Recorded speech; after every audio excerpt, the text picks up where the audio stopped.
Welcome to help screen. And if you want to switch to a private account from professional Instagram, as you can see when we turn on the private account over here and tap on a switch to private, as you can see, we cannot change it. So now, meaning you cannot do a private account when you are on a professional mode. So you have to switch to your personal account. So in order for you to do that, first thing is select the profile icon at the bottom right corner of the screen. Now, once you are here on your profile icon, select the three lines on the top right corner of the screen. And now from here, guys, you just have to simply scroll down a little bit. And you should be able to see here creator tools and controls.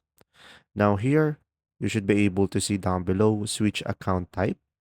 And you should be able to see switch to personal account. So tap on it. And from here, it will ask you this pop up. Just simply select switch to personal account. And now after that, just simply wait for the Instagram to be loaded. And now once you have switched to your personal account, you could just simply scroll down.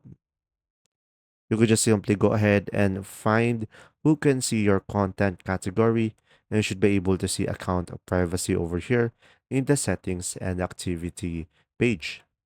Now here, tap on private account, tap on switch to private down below. And from here, you should be able to have a private account. I hope this video helped you understand more. If you do, leave a like and thanks for watching.